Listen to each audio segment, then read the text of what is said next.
I wanted to take a few minutes with this video to talk about 3 interesting PlayStation 5 stories, and if you could hit that like button on the video, thank you to those that do it, and as always, it's very much appreciated. Now, the stories I want to dive into today includes PlayStation Plus not being as expensive for everyone, which was interesting information to read. A new IP from the House of God of War, we got new information there, and PlayStation 5 reaching ultra graphics and being tested as well. First, yes or no, are you canceling your PlayStation Plus subscription after hearing about the price hike recently or not? I personally will probably drop down from premium to extra when my premium runs out, unless Sony starts showing more classic support or actually gives an actual incentive to keep a premium. But that's just me. What about you? So comment below yes or no if you're going to cancel your PlayStation Plus subscription or not. Let me know down in the comments below.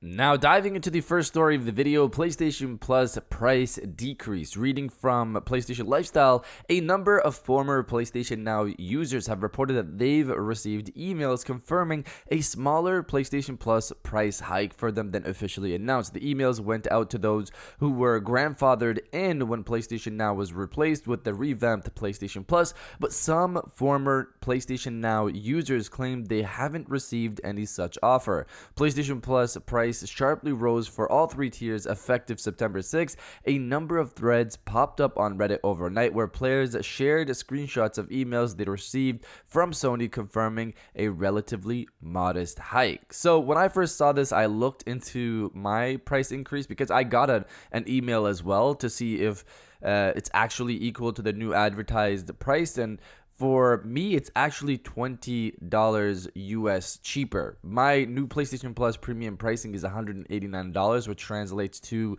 $139 USD, while the official price in America for premium is $159 USD. So my pricing is $20 US cheaper than the official pricing, it seems.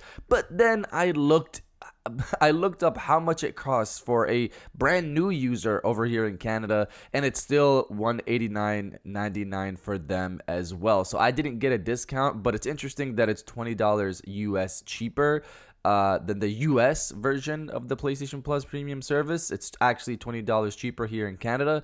I'm not sure why, but I was a PlayStation Now user, so if this is actually happening for people, I would hope I'd be extended this offer as well. Sony, you know, if anybody at Sony is watching this, send me a discount. I'd appreciate it. But let me know if any of you have gotten a discounted price email for the new PlayStation Plus pricing tiers.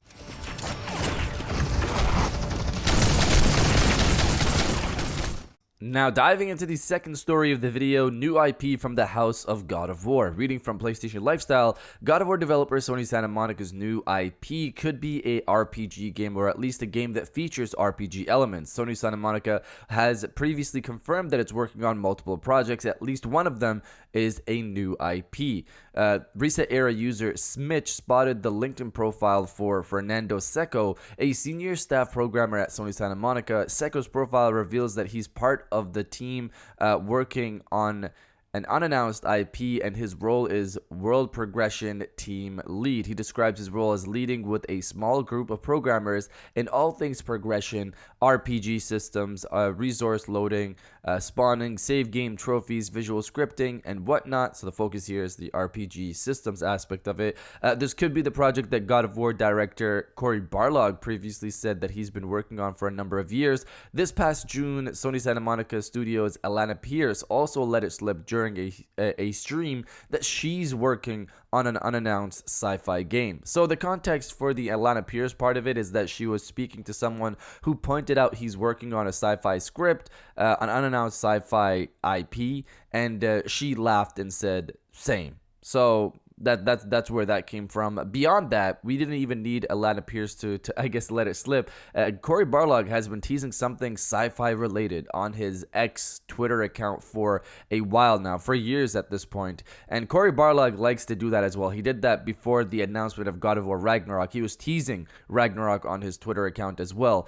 Cory Barlog has stated this project has been in the works for years, and LinkedIn profile for Jeet Shroff mentions an unannounced title that's been in the works since 2019 at Sony Santa Monica, so this could be that. That would mean it's been in development for at least 4 years if this is right, which could mean we might see something on it in the near future. I would assume that the God of War Ragnarok DLC that we heard about recently, the rumored one from the Snitch, might come out first, and I guess we'll see if that happens. It's clear, though, that Sony Santa Monica has multiple things in the works over there. They're cooking multiple things in the kitchen. But you guys, let me know if you're excited for a new IP from Sony Santa Monica or not. Let me know down in the comments below. And now diving into the final story of the video, PlayStation 5 Ultra Graphics tested. Reading from Push Square, in the not too distant past, some people would have called you mad for suggesting that CRPGs would work on consoles, but here we are. Baldur's Gate 3 is the latest example of the genre finding a comfortable home on PlayStation, and those eggheads over at Digital Foundry reckon it's a good fit on PlayStation 5. The report goes over all the usual stuff, praising the game's controller support and covering the ups and downs of the title's technical performance. Before Baldur's Gate 3 released on PlayStation 5, we had read about the game's issues on PC, particularly in its third act, which largely takes place within bustling urban environments. The good news is that the RPG runs well on PlayStation 5, and its graphical prowess is actually comparable to the Ultra preset on PC, which is nice. Quality mode opts for a native 1440p resolution and sticks to a mostly stable 30 frames per second, while the performance mode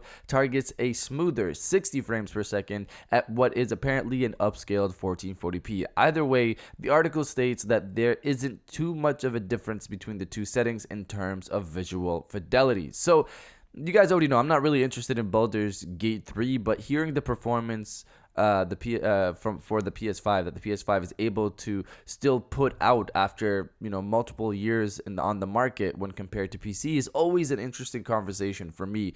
This thing came out in 2020, and of course PCs get upgraded yearly, and it's just nice to see. It's an interesting thing to see the PS5 still be able to hold up to a certain degree. I'm curious to see how PlayStation 5 Pro starts to perform next year when that reportedly launches. But you guys let me know if you picked up Baldur's Gate 3 or not. Let me know down in the comments below. And if you guys did enjoy this video, please hit that like button, as it always helps, and subscribe if you're new. I got new videos every Monday, Wednesday, and Friday. And now I'll check you guys out on the next one. And welcome back to the after show. This is the part of the video where we have a little fun down in the comments below. If you're old, welcome back. If you're new, welcome. For today's thing, what I want you guys to do is to body, obliterate, destroy, and overall harass the comment section with the power of the PS5. Obviously, this is in reference to its ability to maintain ultra graphics settings when compared to the PC, which is pretty cool to see. If it's cool to you as well, destroy the comment section with the power of the PS5, and I'll definitely heart those comments like I always do, because I appreciate everybody who stays to the end of my videos. And now I'll check you guys out on the next one.